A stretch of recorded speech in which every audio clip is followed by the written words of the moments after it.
La SCEA des Deux-les-Reines, c'est une exploitation agricole de polyculture élevage. Polyculture élevage parce qu'il y a en fait une symbiose entre d'une part un troupeau de vaches limousines, puisque vous êtes au cœur du Limousin, et de la culture, c'est-à-dire que nous avons des petites graines qui vont être du blé panifiable, de l'épeautre, des petits pois, de la moutarde, de l'orge, voilà, une multitude de céréales. La SCEA des Deux-les-Reines, c'est une expérience d'agriculture de demain.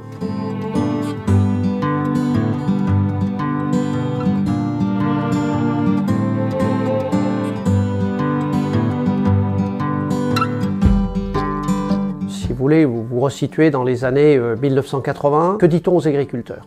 On dit aux agriculteurs, il faut produire, il faut produire, il faut produire. Donc la SCEA des Deux-les-Reines s'implique complètement dans ce schéma-là. Donc en fait, c'est en 1980, une agriculture strictement d'élevage, avec strictement que de la viande. Et c'est un petit peu une petite usine à viande, puisque nous avons eu jusqu'à 1200 bovins.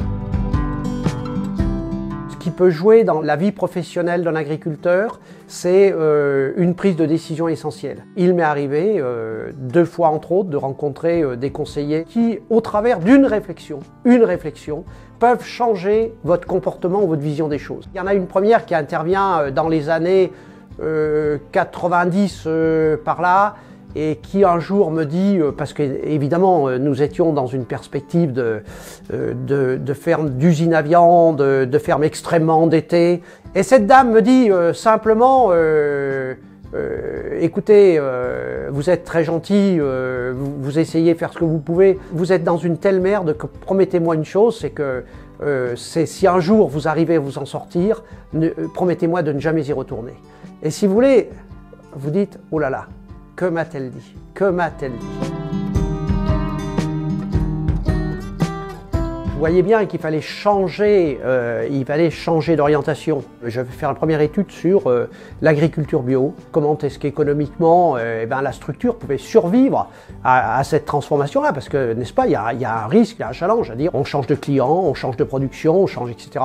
Le pas a été franchi en 2012, délibérément, mais c'était préparé, puisque déjà nous avions fait un ensemble d'essais, de réalisation pour ce qui était par exemple biner des maïs sans avoir à les désherber, supprimer un certain nombre de matières, d'insecticides, etc. qui n'avaient plus lieu d'être. Cette adaptation s'est faite au cours des temps et en 2012, le pas est franchi de mettre la ferme en agriculture biologique avec un changement de rotation, avec des productions nouvelles. Ça n'a pas été un choc terrible. Vous savez, la problématique dans ce changement d'orientation, c'est que souvent c'est un choc.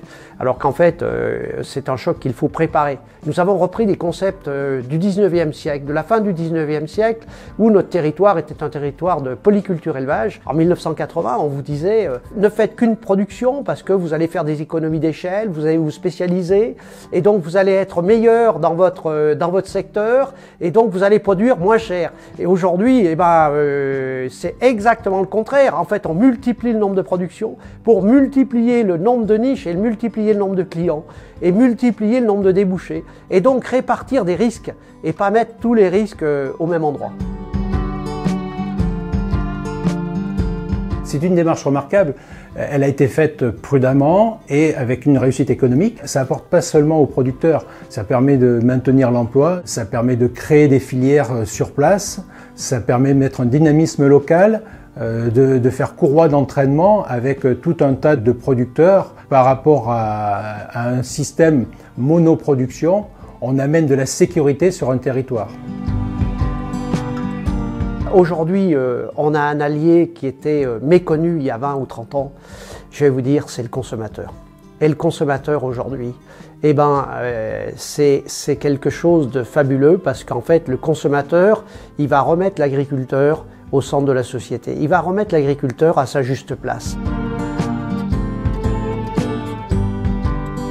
Depuis 10 ans, je m'épanouis pleinement dans mon métier et finalement, il y a plein de gens qui voudraient nous rejoindre aujourd'hui. Et c'est là le vrai message, c'est de dire, regardez, vous voyez, il y a des choses qui sont admissibles, on peut vivre dans des milieux harmonieux, le tout c'est de faire un petit peu d'effort, tout le monde y met du sien et tout ira bien.